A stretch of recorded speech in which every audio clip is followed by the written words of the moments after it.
My guest this week is the South African-born production designer Sabrina Linder, who is well known for her trademark work in I Swear in 2025, Salvable also in 2025, and The Last Victims 2019. Her portfolio includes commercials, films, TV, and music videos. Sabrina was born in Pretoria, South Africa in 1992. To parents Helene Linder, who is an artist and interior design enthusiast, and father Desmond Lawrence Linder, a quantity surveyor and business owner. She has one brother, Brendan. Sabrina grew up in post-apartheid South Africa, where artistic expression among women was not encouraged, but subtle influences from her artistic mother subconsciously steered Sabrina towards fashion design. She attended Cornwall Hill College up to grade 12, after which she moved to Cape Town to study for her BA degree in fashion design at FEDISA Cape Town. Upon graduating, she deferred a BA honours at the London College of Fashion, instead breaking into her first job in film, which opened the door to opportunities she had not imagined. Her path was now set in production design, and she worked in props, costume and design, before focusing in production design, where she has found her creative home. She is a multi-award-winning designer with BFDG Design Award nominations, the Berlin Music Video Award both in 2023, as well as Lowry Awards and Cyclop Awards in 2022. Sabrina moved to London in 2021 and is currently working on commercials before preparing for her next film production this spring. Sabrina lives in Beaconsfield, England with her partner, and the couple are expecting their first child in March. Well, welcome. This is a brand new season and a brand new style. We're going complete video now with this new season of the Art Podcast, and I'm delighted that my first guest actually is a production designer, so we better get things right on set here from the get-go. Sabrina Linder, welcome to Season 4, Episode 1 of Art with me, Chris Stafford, as always, with a tremendous lineup of guests for, I have to say, for Season 4. Kicking off with no better, not just one guest. We've got Sabrina, but we've also got Bloomer. So, Sabrina, welcome to the podcast. Thank you for taking time to do this. Thank you. Thank you for having us both. We're delighted to be here. Love the podcast. Yeah, and that is Boomer or Bloomer? Bloomer. Okay. Little Bloomer. She's fabulous. And I hope she enjoys the show afterwards. And she probably is very sensitive to you now because you are expecting your first child. Yeah. Congratulations. 29 weeks today, actually. Okay. 29 weeks and counting. And I imagine, we often see on social media particularly where the mum's dogs, they get so attentive to you when you're pregnant, right? And when the baby comes, because they sense, when there's life changing, when you're impacted in a different way. If anything's like out of the ordinary, and she's half border collie, so I imagine she's super sensitive. I mean, she's probably more intelligent than most people's children. No offense. Yeah. But she's very attuned. Lots of people have actually asked me if her behavior is different, but because we've literally been each other's sidekick for the last 11 years, she's always been this way, and it's always just been her and I through everything. But last night was the first night that she actually put her head on my belly, and I was like, oh, that's nice. And then the baby kicked her off. Oh, how funny. Yeah. Oh, that's funny. So it was quite sweet. And I think that was, I'm sure she's noticed before, but that was her true interaction, I think, with it, which is beautiful. Yeah, it'll be very interesting watching those dynamics, and especially when the baby's born as well. But anyway, Happy New Year. We are right at the start of 2026. Can you believe it? Brand new year. And as I said, a great lineup of guests coming to you on the Art Podcast. Just a reminder that we will be both, of course, on YouTube here, the full episode now, just one episode every 2 weeks, so still bi-weekly, and also on any podcast app. And I know that you, Sabrina, have been watching and listening to the show, haven't you? Because some of your favourites have been on the show. Yeah, like Ellen Krauss, amazing. Yeah. And a couple of other artists. And I just really like what the podcast does, to be honest, just giving a voice to visual artists. And I was thinking about this today. I think when you're at the point in your career as an artist where you actually get to have a bit of a platform where you're reaching people and they're seeing whatever field you're in, it's such a privilege, and like, it's a privilege and also a responsibility to create work that is moving but also says something.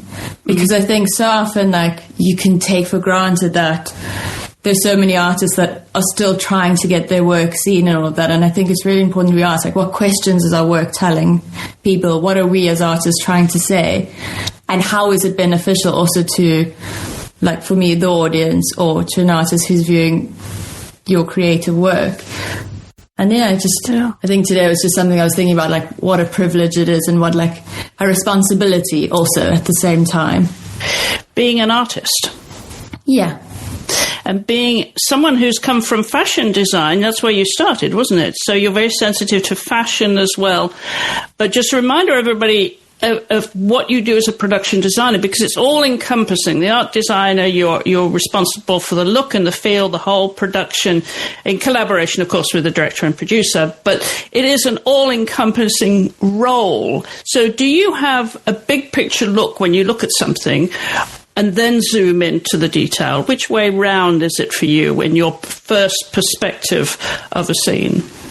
So I think when I'm given a script, the first thing I do is, like, you obviously read it, and it's kind of like the feeling. You need to sit with what feeling is it giving you.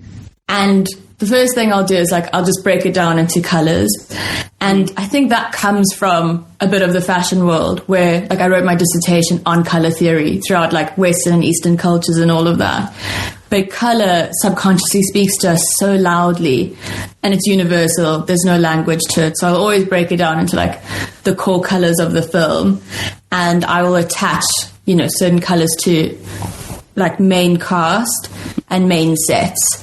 And for me, the sets are really the worlds we build around our cast or our characters, because your character kind of gives reason for everything that's in the environment. Like, if you walk into your bedroom, you've got all your personal things, and you've got things that only you know why, or they've got history to you and stuff like that. So a big part of my work is, like, I'll first dive really deeply into character analysis, and I'll often, like, have conversations with the cast and find out, like, we'll talk about the character's history, and then I'll populate their worlds with, like, small things, and then almost, like, expand out. It might even be, like, a little bit backwards, but I kind of want the sentimental meaning of the character to be in the space first, and then for things to evolve around it. That way I'm choosing, like, what backgrounds to give props or to give characters, and how to make them stand out or to be quiet. Where did this sense of imagery, colour, light, and all of those things that you just mentioned, where did that begin? What do you think was the catalyst for that? Was it something as a little girl you would see things that way? I mean, so if we go back to childhood, my mom is an incredible artist, but also an incredible designer in her own right. And actually only now has she started doing it professionally and become an interior designer, but she was always creating the most incredible spaces just for our home and for her friends. And I was just always involved in that. And she was always paying attention to the finest of details and the most beautiful colors and textures.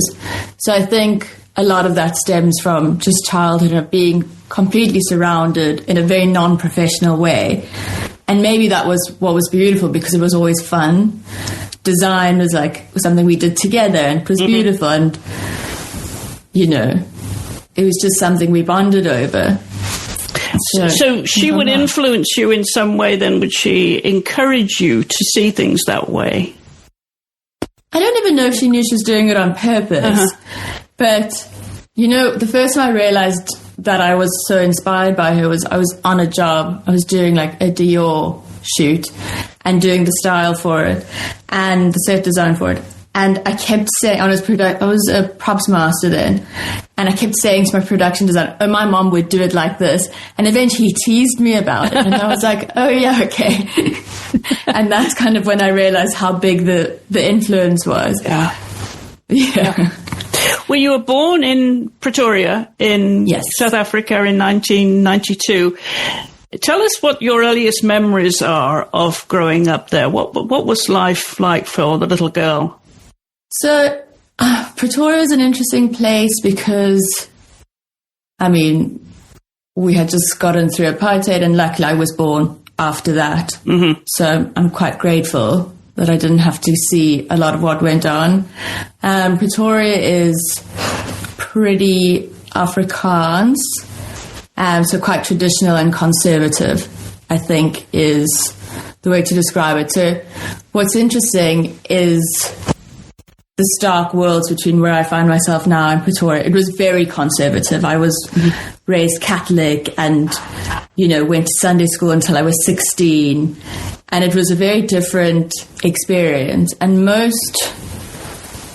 I don't think creative pursuits were encouraged that much. It's very much the traditional sense of like, you're going to grow up and be a vet or a doctor and this kind of a thing. It was an interesting experience. South Africa, with its elements, you kind of are raised behind, like you're in your own home, you're raised like behind high walls kind of thing. Luckily I had a sibling that we played and loved each other, and we had like a little bush veld across the road. Mm-hmm. And actually this is the best part. We loved watching Star Wars. It was probably one of our biggest influences. And for treats, my mom would hire us costumes, like Star Wars costumes and lightsabers. And then we'd for the weekend play in our Star Wars characters. And I guess, that's probably... That was so you were close to your brother Brendan, were you? Is he older or younger? He's 18 months older than me. Okay, so you were quite close. Were you hanging out more with each other then, since you were close, than maybe playing with parents or activities with parents? I mean, definitely it was him and I against the world. Okay. Co-conspirators. Does that mean? Did that mean a lot of mischief too? As much as we possibly could, but I did have strict parents. So we towed the line. But we did. We loved to play, and we loved to do imagination. I actually hadn't thought about that memory in ages. It's so nice. But that's And what does Brendan do? Brendan is a project manager. He's in the construction industry. He's actually just changing jobs at the moment, starting a new one next month. And he's going into a leasing agency, like commercial building, stuff like that. So what's your parents' story then?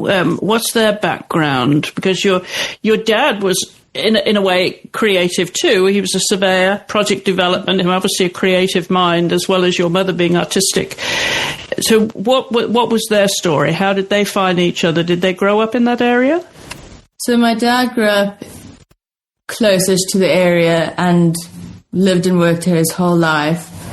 And my mom grew up in a tiny town called Grahamstown. Very small, quite remote. Mm-hmm. And she came to Pretoria when she was young, and that was like her version of going to the big city. Yeah. Like a whole different world. And I actually believe they met. My mom was dating my dad's friend, and he came to the house that my dad had built, the same house that they still live in to this day. Oh, really? Knocked on the door, and there was my mom. And my dad tells the story that he just saw, and he was like, nope, have to marry that woman. And he pretty much fell in love with her from the get-go, and she was obviously dating someone else. And eventually, long story short, they landed up getting together. But then my mom left on a Contiki tour with her best friend, like very shortly afterwards. And for 6 weeks, my dad posted love letters to her in every single country she went to make sure she wouldn't forget him. Oh, how romantic. Yeah, and they're still married to this day. And we're actually visiting at the moment. So that's wonderful. And still living in the same house. So how many years? I mean, that's always been the family home as far as you're concerned then. Yeah, that's always been probably edging on to like 40 years now they've been there. Really? Yeah. That's wonderful. Do you miss that? So I can't say that I loved Pretoria very much. So obviously you always miss family and we're very close. But we spent a lot of time in the coast, in Durban, which was maybe more the family home there because that's where we would holiday and do all the things. And we've had a home there. And that's where everyone comes together. So I miss that because you're by the ocean and everyone is happy there. And it's just a beautiful environment. Yeah, it's a big change for you now, living just outside of London. And you've been there a few years, though. So you're well settled in by now. Yeah. But was that what you might consider essential in terms of your career move then? You needed to move to a metropolis like London, of course, was the middle of it all, or in the States. How did you choose London versus the States? So, interestingly enough, I was always called to London from the age of 18. Like, for some reason, it was my plan. And I told my parents, like, I'm going to move to London one day. That's just it. Wasn't sure how I was going to do it. And then I was studying fashion design and got accepted to do my honours at London College of Fashion. And I was like, oh, this is when I'm going to go. Yeah. And then at the same time got offered my first movie role as a costume designer. So I deferred that for a year and then kept deferring it because I kept doing more films and more projects. So that got put on hold, but I always knew just to get to the next level for me that I had to go. It was just like this weird calling and it had to be London. And eventually when I did make the move, it obviously it opened a lot of doors and I landed up doing my first feature film and then my next feature film. Where in South Africa, my main career is commercials, and I still do commercials here, but the commercials industry in Cape Town specifically is incredible. The crew, the service companies, they are, the top in the world. So it really is the place to be for that. Mm-hmm. And, even living in London, I have done my biggest sets while living in Cape Town just because the budgets expand for them. So the learning you have there is incredible. But I knew if I wanted to go into narrative on an international level, that it had to either be London or the States. London just opened its doors first. Mm-hmm. But I definitely, I've got my O1 visa and definitely would love to go into the States as well. It's all just a matter of time and where doors open up. So where did you get your break then? Because you went to fashion school in Cape Town to start off with in fashion design. And from there, you got into the industry, it sounds fairly easily, getting into both commercial and narrative in Cape Town. Tell us how those doors opened for you. So, I think it was a freak event. It was kind of strange. For my final year collection at Fadisa, created a very strange avant-garde capsule collection inspired by nomadic Tibetans, and it was very layered in drapery and definitely didn't fit anywhere else in the world. And a director saw my collection online and he kind of got through to me and he wanted to use my collection in his film. And low budget indie film. I don't even think I earned much money, like any money on it, but it was amazing, So he's like, can I have your garments in my film? In exchange, you can be the costume designer, which is like, an unheard of, just jump off. I had no idea what I was doing, but I was like, of course, let's do it. No problem. No problem. She said with nervous anticipation, but it obviously paid off to, take the plunge literally to bite the bullet and get in, because it not only opened the doors, but it really swung them wide open for you then, didn't it? Because you were going from one project to another. Yeah, it was amazing.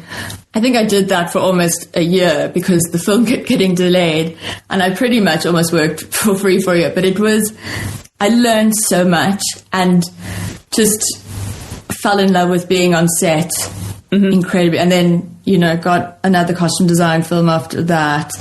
And they kind of unfolded. And then when I was doing a project called Samson, the movie, and I wasn't costume designing it, I was coordinating it.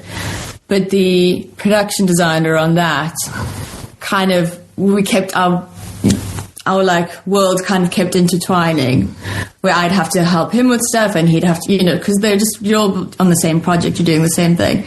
And he was the one who was like, you should come into art, like you would love it, you'd be amazing. And so then I kind of jumped onto commercials with them, just as like an assistant in the art department, and then quickly went into props master. And then in South Africa you jump differently, and then from that didn't even go into art direction, just went straight into production design. And that came about because a wonderful production designer, Ivan Fraser, who kind of was my mentor, he was gearing up to move to the States when I started working for him. And we worked together for about 2 years, and I learned so much from him. And when he left to the States, I inherited his clients. And I was probably like 25 and just started production designing these amazing commercials. And it was a bit like in the beginning where I was like, I can do this for sure, and a little bit like making it up as I go along. And I remember phoning him in America, and I was 25, I was like on my first one, and I was like, they're asking me for flats and this. I'm like, what are flats? And they're literally just walls. And he just laughed. He was like, this is what you're gonna do. And we won't say which jobs they are, but they went well. Good. The outcome was what was intended.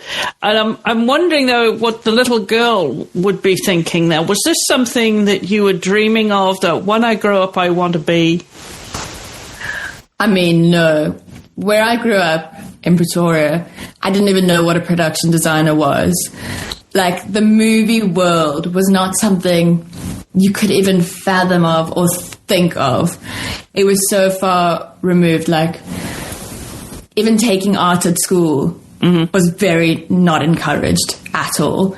So, I mean, it's to be honest, it wasn't even something I thought of until that director saw my stuff online, because it just wasn't a world that I thought I would ever be part of. It seemed so far away. You didn't have any mentors then? Or anyone that you were paying attention to in school, any directors or designers or producers, or, you know, any film genre? Was there anything that, like, oh, this is something that I could get into? No, you know, the thing is, like, my film knowledge was so basic. Like I said, beyond my Star Wars. No, that was it. It was literally Star Wars. And this is maybe why I love, like, Patrice Vermetti so much, because of the work he did on Dune. But it was so limited. And that's why, like, I even look back and now I'm just like, wow, what a ride. You know, I think as a young girl, I was very into, like, the fashion world and, like, Kate Moss and, like, those kinds of things, because that almost seemed a little bit more attainable and more, it just didn't seem as far. Like, movies were just so grand and so imaginary. Yeah. You know? So it was the runway more than being on set. Yeah, I mean, because you just didn't even think about, like, you just didn't even fathom that was a job. It was incredible to think about now. Because it's extraordinary when you think about that you couldn't do art in, you know, because usually that's one basic on any school curriculum. So what? No, it was in the curriculum. It was in the curriculum. Oh, it was in the curriculum, but culturally not encouraged. Oh, interesting. Yeah, discouraged because it wasn't considered a real job. So, and this is nobody's fault or anything like that. When I was in high school, you choose your subject. And initially I was forced to choose biology, science, and business studies. And then I was really good at art. Loved to draw, loved all of that. Begged my parents to let me take art. Big fight. Eventually we settled on I could take design at school. So I landed up taking design, which then kind of fed into the love of fashion and all of that, because I excelled at it. Right. But it was a struggle to get there. Yeah, it's interesting, isn't it, that you had that hurdle, if you will, at a very formative time of your career, of your certainly academic life, but it's something that gave you the basics anyway. I mean, I'm sure you don't regret taking the fashion route because it gave you the basics to what you're doing. I mean, it was amazing. So at school, the design was like, it covered lighting design, it was just general design. So you did a bit of design history and all that. So that was amazing because I think that set the path for my obsession with lighting in set design. It's a huge focus on, because we studied it and, you saw the effects of it. I think, it definitely propelled me to do design on a tertiary level. But it's interesting because it was a constant, like, I had to, make my parents this folder of, when I wanted to go to FIDISA, why I wanted to go to FIDISA, what I was going to gain from it, the career paths that you could get from. Everything had to be, proven of how I would get there or why it was beneficial, So it's always been a bit of a push. But they have, once I had spoken to them about it and we'd gone through the hurdles, I'm also very stubborn, so I won't take no for an answer. Once everyone had wrapped their minds around it, then the support was always there, And there have been, my parents have supported me throughout my career, and they allowed me to be a freelancer since, 18. And I mean that because obviously as a freelancer, in the beginning, you get help financially by your parents, and they've done everything they can to support me through it. So, yes, it's never a straight journey to being a creative, but I think it's the push that helps you expand. Talk a little bit more about the cultural impulses that clearly, it's something when you grow up in a certain culture, there's expectations, right, that go with that, and tradition and culture and history and political, economic. There's a whole armful, really, of influences there in your formative years. But what other cultural expectations were put on you as a young person graduating? Well, I think if you take it all the way back, being in a very conservative culture, it wasn't very encouraged for I didn't come from the experience of seeing lots of women who worked. Mm-hmm. There was lots of housewives, and it wasn't really encouraged. So even now, when I think about inspirational women and stuff, I really have to go dig deep and far, because as a young girl, it's not something you saw. And that is just very much it's changed now, but that was very much the Afrikaans culture of things. It was very much stay-at-home wives and this, and they raised the children. And yeah, it's you can still find yourself in that environment where women are made fun of a little bit, or told to be quiet or not listened to. And, it's interesting because obviously there's variations of all of this throughout the world. Mm-hmm. But I feel where I grew up, it was quite strong. And if you did, I was always encouraged to do my best. And my dad always said, you can do anything you set your mind to. But he very much wanted us to become quantity surveyors and join his firm and so on and so on. Right. Yeah. Yeah, I think it's just an interesting mentality where I don't know if being a creative was ever considered a real job.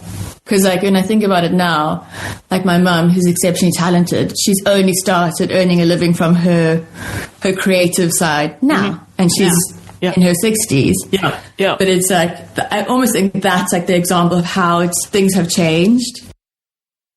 Did you feel rebellious then in some way, that you really had to forge ahead and be that woman to break down the barriers in some way? I mean, if you ask my parents, they would say it was very difficult. And I guess you just have to kick and scream against everything. And I think that's why and that's maybe why I don't love Pretoria. And literally I was out of there by 18 and moved to Cape Town, because that's, the creative hub of South Africa. And that really, like, that set me free. Once I was there, you know, you kind of like, you don't have any of like the confinements or the shackles of like the limitations that other people's notions can set on you as creatives. And the pop culture really would be very different too, wouldn't it? I mean, and those, you know, during those younger periods of your life where you're influenced by pop culture, certainly in fashion and film and TV and the visual arts. So I'm wondering then whose influences you were picking up when you went to the big city. So, and this is interesting. So from a teenager to, you know, early 20s, the culture, like pop culture that I really resonated with, and maybe this is from the rebellious side, was like more like punk and a bit like emo, it was called at the time, and a bit darker. Yeah. So like I loved Alexander McQueen and, you know, a few other people, but like in my designs, they were quite like edgy and a bit like grungy. And I think my music that I was listening to reflected that as well. But I think that was like literally just me trying to like be as rebellious as possible and to like push the mold.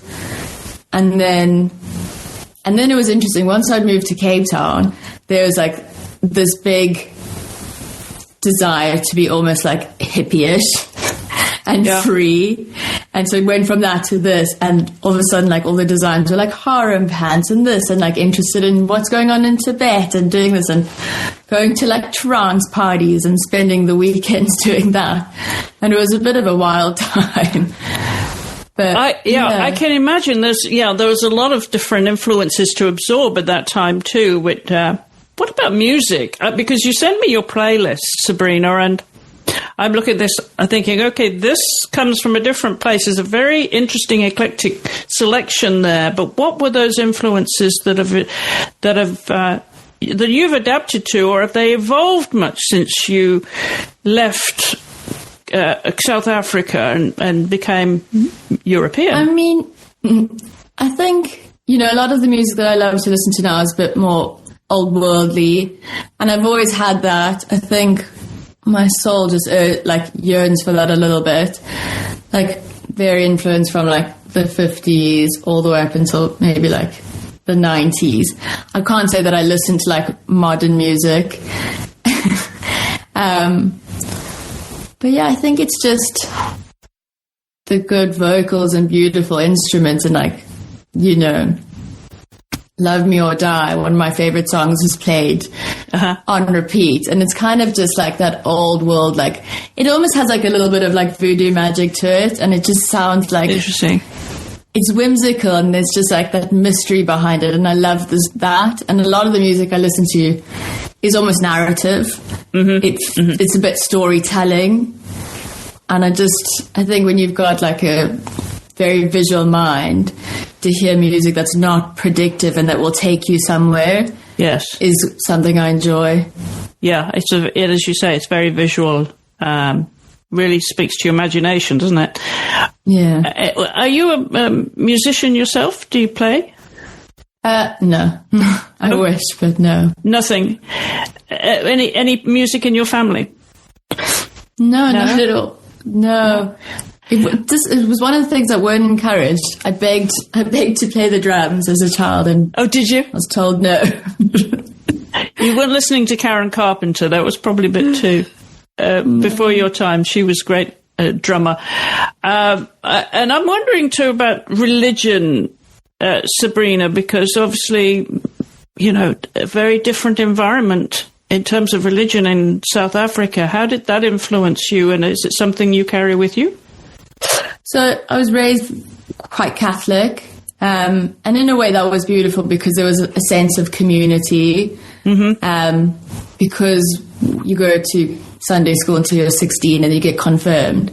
But what was interesting is we had a lot of Portuguese and Greek friends that you were kind of all teenagers together, and I was an altar girl and I did Holy Communion and all that stuff. And the community aspect of that was quite lovely and brought everyone together. It's not something that I carry with me now. just as I've expanded, so has my spiritual side more than I would say religious. But I definitely think there was an influence. I'm actually still quite influenced by like the aesthetic of Catholic churches. Okay. And interestingly enough, like my more elaborate work, like the deep colours from the stained glass windows and stuff, and the lighting is something I like to bring in through a lot of aspects. Yeah. So visually, I think it was beautiful. But yeah, it's not, I wouldn't say I was religious now. More spiritual, you said? Yeah, definitely. You know, I often think of artists and their colour palette, the colours that they're drawn to and in their work, and how that compares to their interior design and their fashion choices too. Yeah. Where does all that sit with you? If I was to come into your house and look around your house at your colour palette of interior design and what you're wearing, where does that jive with the art you create? So I'm a lover of deep, rich tones and reflective colours, reflective surfaces. And if you came into my home, you'd see, like, right now, I'm like a child. I'm in the red room because there's a fire here. But it's this deep purpley red, and the ceiling is reflective high glass oil paint because I want the lights and everything to reflect. And everywhere you see the windows, I want the window to look double height, so I want the ceiling to be reflective. The other parts of the house is painted completely black with rich mahogany antiques and like gold mirrors. And yeah, so I really love you designed all of that. Yes, you've done all of that yourself in your house in Beaconsfield. Yeah. So we bought this bungalow, and it was like a 1950s bungalow, and it still had like the pink thick carpets on it and magnolia walls, and we just did a facelift on it and ripped up the carpets ourselves to find this beautiful pine floor underneath, which we've stained dark. And then it came down to choosing colour, and I literally painted, must have been like at least 6 to 7 different colours in each room, because you need to have the colour next to the light and then watch it through the day, because it reacts differently as the sunlight changes. And you know, I knew I wanted to do colour drenching, so you have to really like the colour you choose if you don't like colour drench, because if you know, it's like the walls, the ceiling, it's everything. And the doors and the window frames, everything goes one colour. So for 2 months, I think it was, I just watched colours on my walls and watched how they changed.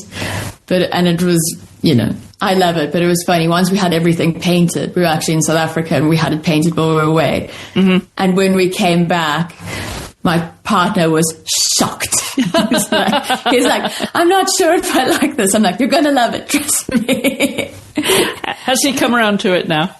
Loves it now. It just needed the stuff in it, because he just walked into the empty black hallway and red hallway with the reflective ceilings, and he was just like, oh no, what's going on? Oh no, we love it. It's awesome. What art would I find on your walls?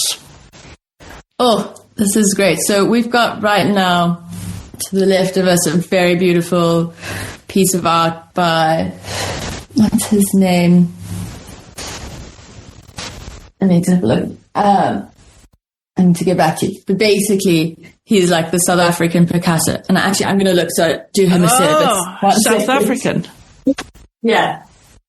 It's Mfakazi. Mfakazi. Mfakazi, okay. This incredible painter.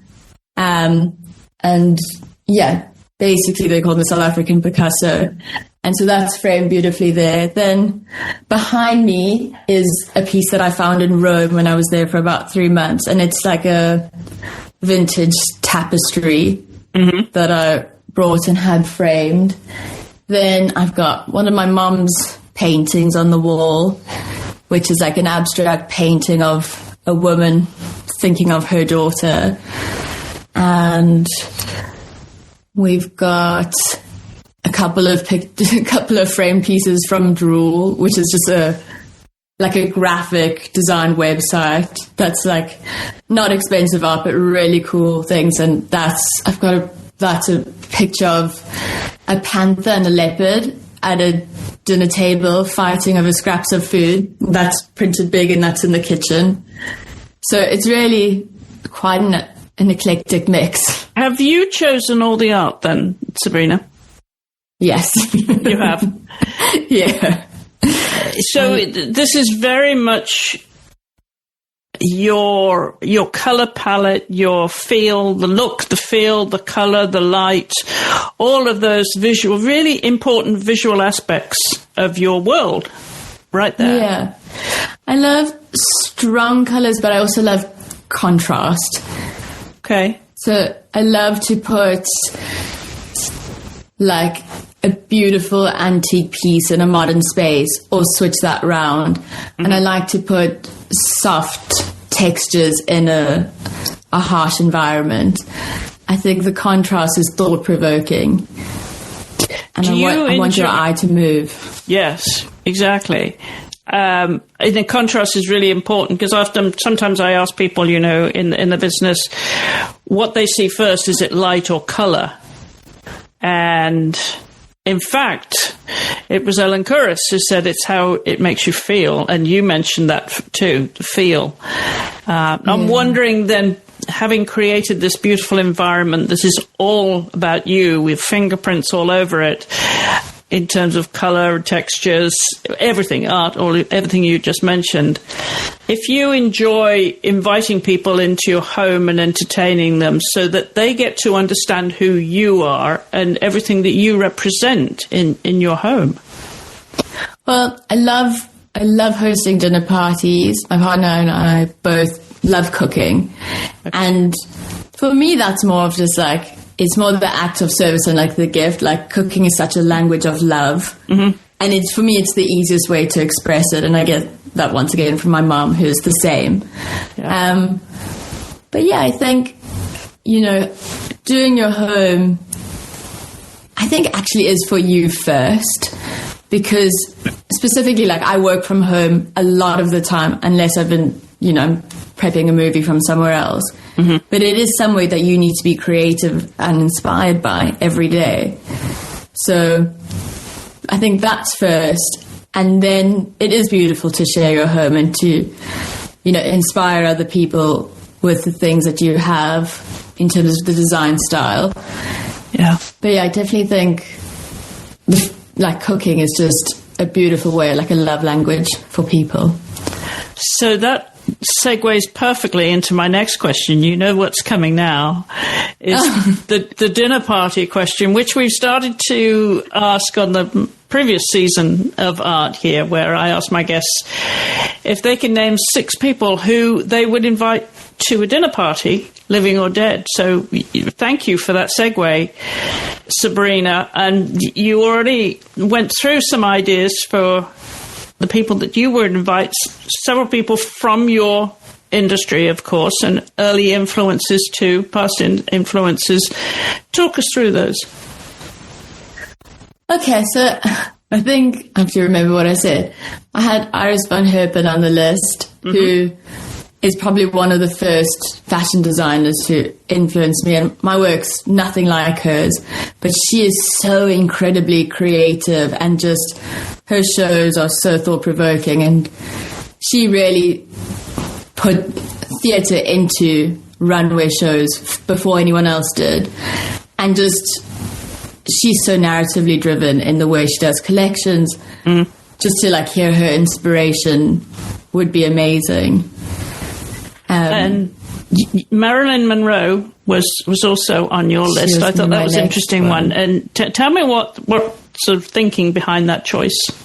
You know what? I think what made me think of Marilyn Monroe is, one of my favorite films, Blonde, which got a lot of heat because they projected Marilyn once again, in the male gaze, and they really didn't give her a voice.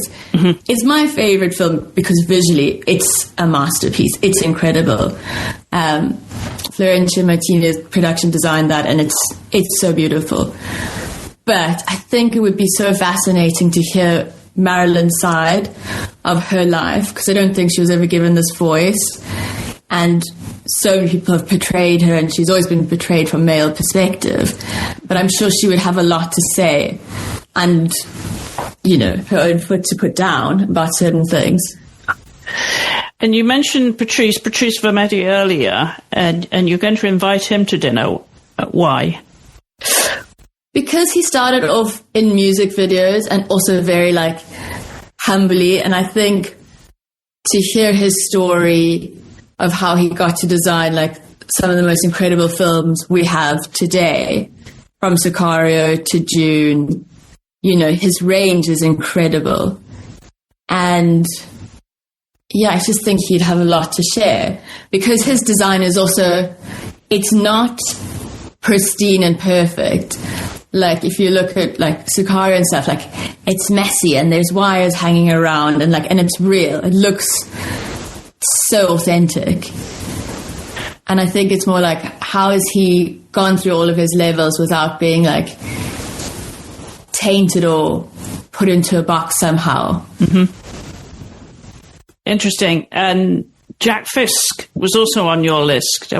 Why would you invite him? And where would you seat these people? I want to know how you're going to seat them as well, because you've got to sort of provoke a conversation, right? Get a conversation going between these people as well. And you've got questions for them, I know, but where are you going to put Jack?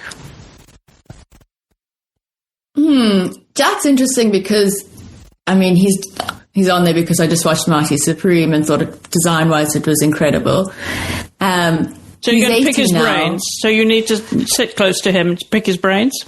Well, I'm going to pick his brains, but I'm like, do I put him next to Marilyn, who at this point would probably be like 20 years older than him?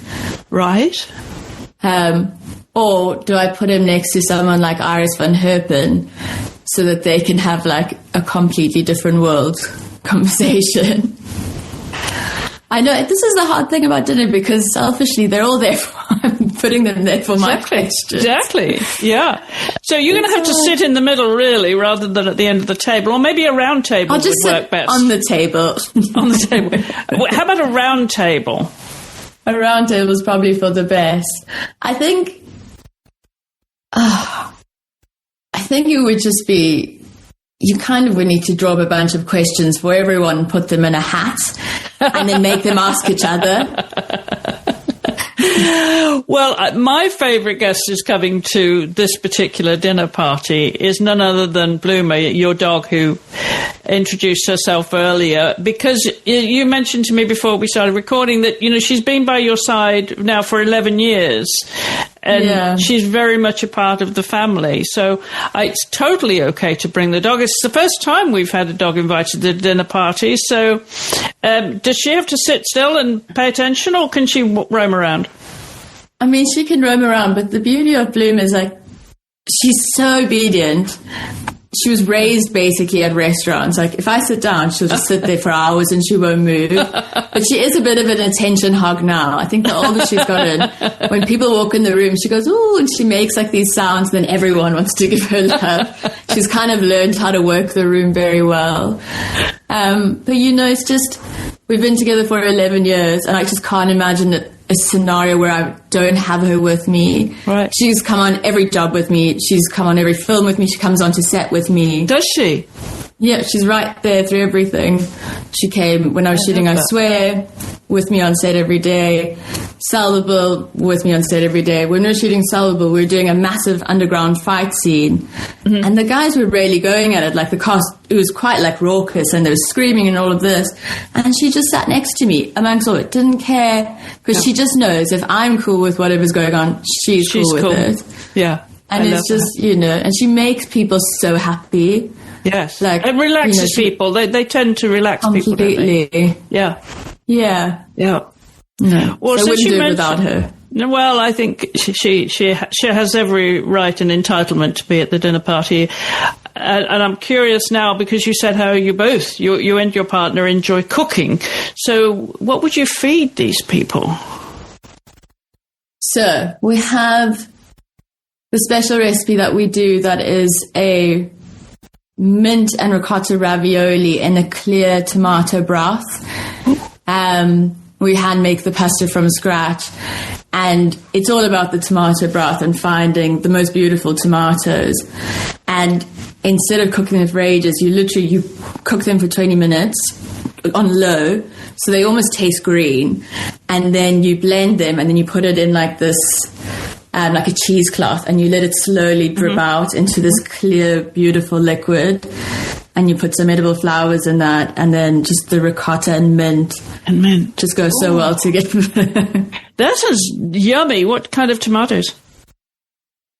Just the freshest, most beautiful on-the-vine tomatoes you can get. Just on the vine. Awesome. Do you have a recipe that you want to share?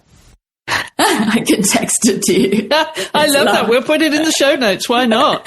Yeah. You know, the last guest on season 3 of the podcast was Cami Medlick, who an artist from Minnesota, and she's known for her soups. Oh. She always has a soup going, and we've compared notes on soups, and so I think we should maybe start a recipe book of guests and their recipes. How do you think about that idea? That'd be amazing. That would be fun, wouldn't it?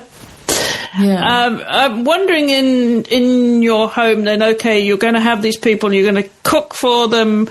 Are you going to play music? Are you going to play your playlist for them, or are you going to let the conversation take hold of them? I could never not have music. Okay. I can't even have no music by myself. I need it in the background. I think I would have my playlist that I gave you. It's pretty dinner party friendly. Okay. It's kind of got like that old worldy jazz to it, which I like. Okay. Yeah. Music, definitely. My partner's an excellent piano player. Oh, so perfect. At some stage that will happen as well. Some after dinner jazz, or some after dinner something. Yeah, that sounds wonderful. We didn't mention books. You know, I'm always curious, Sabrina. I'm a big reader myself. What kind of books you're drawn to? What would be on your nightstand? So this is maybe the boring aspect, but on my nightstand right now, I'm very into like spiritual self-development and growth and stuff. So I've always got a Joe Dispenza book. Right now I've got a Too Magnetic book. I've actually got a book that I wrote on my nightstand. Which is? So, and this is just a complete side curve, but it's there, so it's worth mentioning. Sure. It's called A Diary of Conception, and it's unpublished yet, but I'm in the process of doing it. And it's a book that I wrote about actually preconception, because we had multiple miscarriages before we conceived, and it was the deep dive into this 90-day formula that I found across multiple doctors and specialists. Mm-hmm. And I deduced all my obsession and knowledge into a book. Not on purpose, but I journal every day. So by the time we conceived and actually things all worked out, I had journals and journals of this knowledge that I had taken of everything we were doing. And, you know, it's 90-day protocol of like the things we took out and the diets we were and the supplements we were doing, and it just turned out into this simple formula. Mm-hmm. And so that's next to my nightstand. Yeah. Do you think you'll publish that then at some point? Yeah, I'm in negotiations I'm doing a self-publishing with Hay House, just because to actually get like a literary agent, you have to it's quite difficult. They want to know how many followers you have and this, that, and I'm just like, sure, you know. But for now, I mean, I've just actually been sending it out to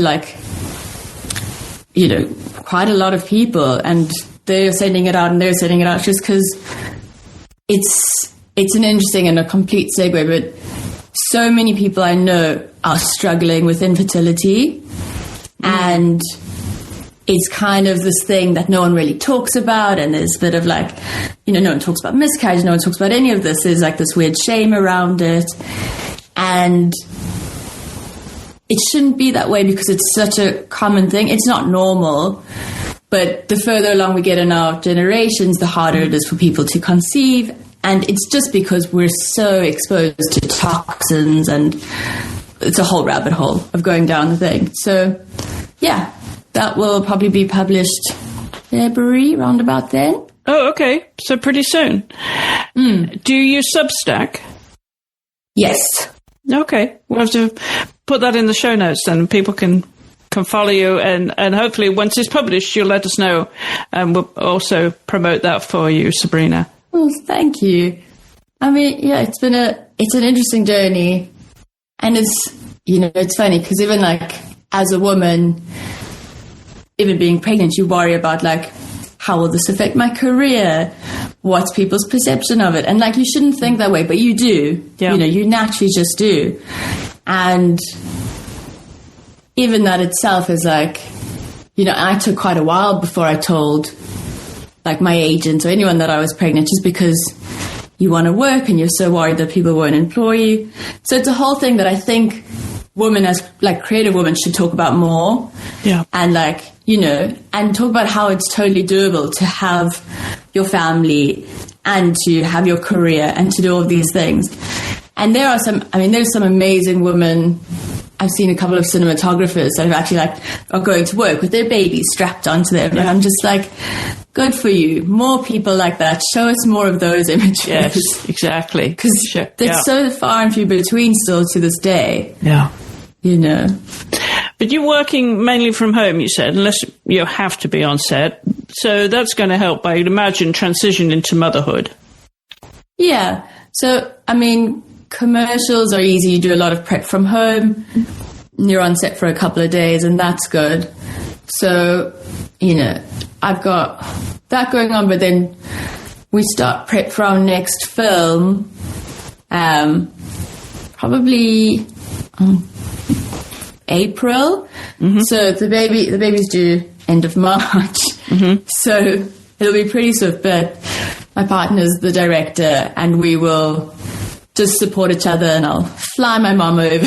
There you go. And it's just going to be one of those things, Yeah, it's going to be just family life is changed. It's different, and everybody embraces it and pulls their weight, and it makes it happen. Can you tell us what the project is? I can't yet because we're still signing on cast and all of that. Okay. But as soon as it is, I will tell you. Very good. Well, we will follow you on the social media, on Instagram. Just remind everybody your Instagram name if they want to follow you, and we'll put it in the show notes. Sabrina Linder Creative. Is there an underscore between Sabrina Linder and Creative? Sabrina I think there is. Linder. Yes, seem to remember creative. that. Well done. That's on Instagram. And on Substack, how do they find you? We can put that in the show notes because that's completely unrelated to any of my creative work. Okay. All right. Super.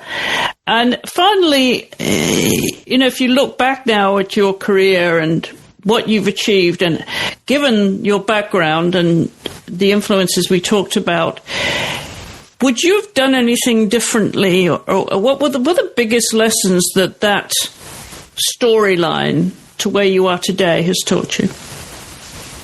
I don't think I would have done anything differently.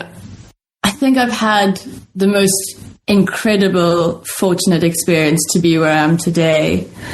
I've taken a lot of big risks, and chopped and changed my life a handful of times, but they've kind of always worked out. I think making the move to London is probably one of the best decisions I ever made. I think the biggest two things. The biggest thing I think is the first film I ever said yes to, which was that like indie small film, right? That I hope we never see. But it's obviously started my obsession and love for film. Right. And then I think one of the next best decisions was when I chose to do I Swear, which is the film that just came out last year and is coming to the States in 2026. I had just wrapped up Salvable, and literally a week later was offered I Swear in another film. And I Swear is a beautiful story about John Davidson's life, a man with Tourette's from the 80s. And the other film was a period piece.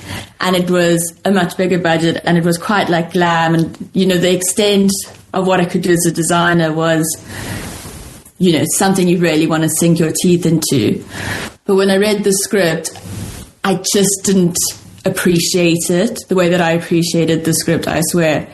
And I was sitting with both of them, and I was like, what's the story that as a creative you should tell? And I was like, oh, not should, but what do you want to tell? What do you think is important for people to hear? And I swear it was just, that's how I made the decision. It was leaps and bounds, like, this is the story people need to hear. People need to know more about Tourette's. They need to see how to live with it and what people's lives are like. And right. Bless John Davidson for being such an incredible, inspirational man, and for Kirk Jones, who directed and wrote the script, just so witty and incredible. And that, I mean, it's a recent decision, but it was a pinnacle point where I was like, you know, chose this indie film instead of like the more glamorous design version. And it filled my heart with so much love through the whole journey. And I've had some of the best moments in my career shooting that film.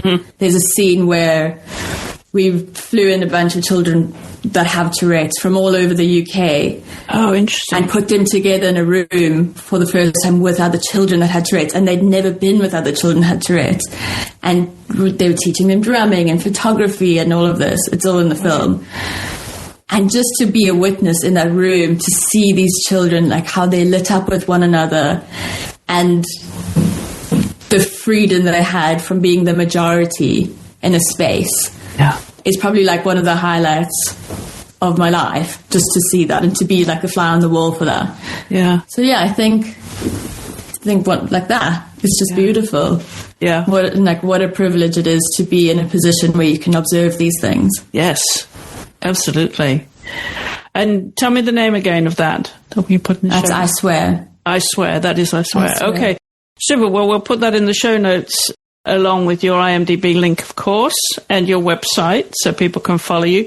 We always love to hear from you if you have any suggestions for guests as well as, of course, we have suggestions from our guests who nominate other people whose work that they admire. And you've done that for us as well, Sabrina. So we'll add your list to the show notes as well.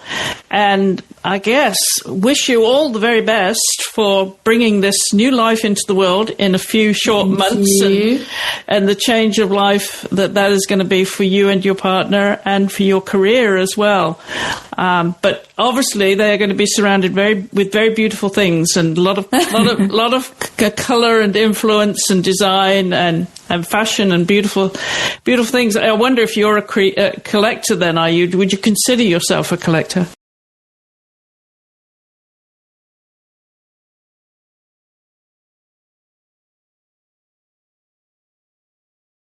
I definitely love antiques, and I love the hunt for antiques and good design. Yes. So collector in that way, and maybe probably starting to collect a bit of art now. There you go. Wonderful. And I no doubt your new baby, when they're old enough, will be taken around all the galleries and museums in London from the V&A, because the V&A, I would imagine, would be a great influence for you too. Great starting point. Yeah. Yeah, a good starting point. All right. Well, the very best of luck with your new beginnings in 2026, Sabrina, and thank you for taking time to come on the show. Thank you so much for having me. It was wonderful to connect.